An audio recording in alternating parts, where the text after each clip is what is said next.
Thank you for joining Wars of the Roses. In this video we'll address Francis Bacon and William Shakespeare.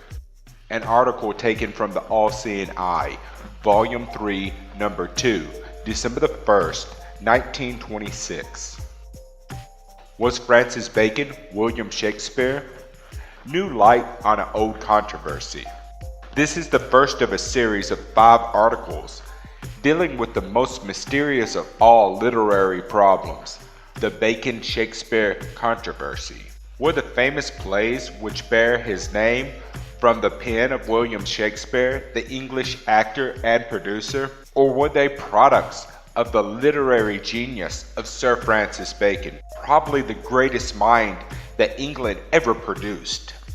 There is much evidence to the effect that Shakespeare was not capable, either from the standpoint of education or experience, of writing the documents with which the ages have credited him. It has been declared by experts who have carefully analyzed his handwritings that Shakespeare could not sign his own name without his hand being guided. In a future issue of this publication, we will reprint an example of William Shakespeare's handwriting from the signatures of his will. On the other hand, it is scarcely credible that Sir Francis Bacon could have written all the documents which Bacon's enthusiasts have ascribed to him.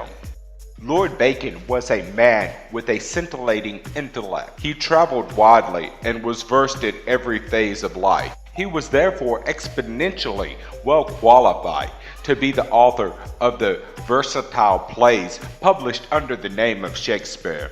Then, again, these so-called Shakespeare plays are filled with valuable occult information, and Bacon was recognized as one of the world's greatest occultists and mystic masons. It is firmly believed, even today, that he was a Rosicrucian and the real author of the first published Rosicrucian manifestos. Title page from the first folio, edition of 1623, the famous Druidshout portrait. Mr. William Shakespeare's Comedies, Histories, and Tragedies, published according to true original copies.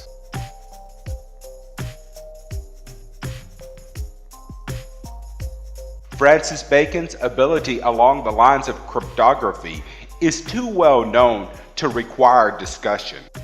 He was an expert in concealing cipher messages in the various volumes which he either wrote or published. Even a superficial investigation demonstrates the fact that the first collected folio of Shakespeare's plays contained many complete cipher systems of writing. It would probably not be amiss to hazard the speculation that there are 20 or more complete cryptogram systems in his first folio. Several of the ciphers in the Shakespearean folios have been partly deciphered, and all point to Bacon as the true author of these famous plays. Of course, we must not overlook the occult influences surrounding both Bacon and Shakespeare. It is possible that the two men worked together as emissaries of a secret mystery school which was flourishing in England and on the continent. In all probability, the true author of the Shakespearean plays was the Rosicrucian fraternity. But which of the two famous men acted as the mediator between this school of mysticism and the outer world is a question which sometime will be resolved, but concerning which there is not significant information at hand to make dogmatic statements. Accompanying this article is a reproduction of the title page of the now priceless first folio of the Shakespearean plays published in 1623. The first folio sells on the open market at from $50,000 to $75,000 per copy. It is one of the rarest of all books.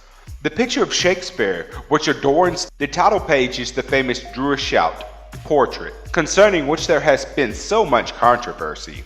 It is interesting to note that there are no authentic pictures of Shakespeare in existence. The features of the Broad of Avon have not been preserved to posterity, and the death masks are probably foreigners, or at least unauthenticated.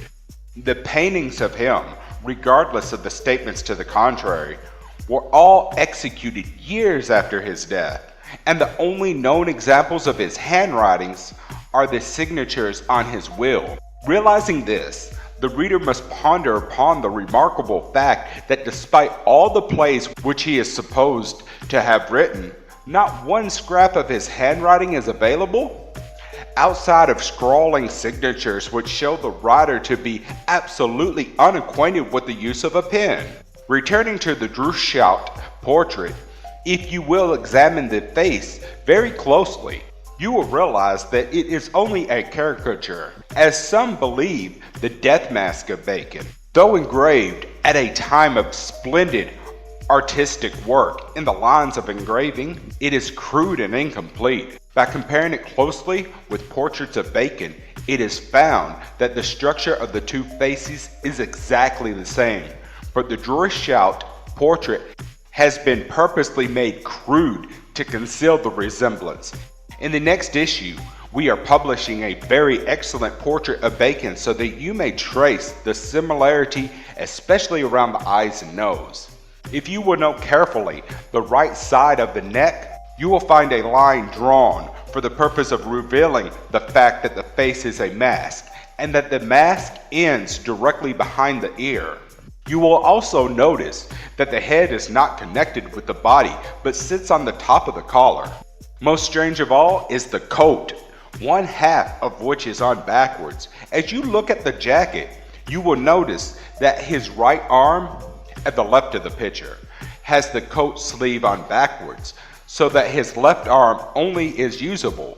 In drawing the jacket, the artist has made the front on one side and the back on the other side, instead of the two fronts as they should be in this picture. There are also 157 letters on the page, which is one of the secret ciphers of the Rosicrucians, and which would indicate that the man who designed the title page of the first folio was an initiated Rosicrucian.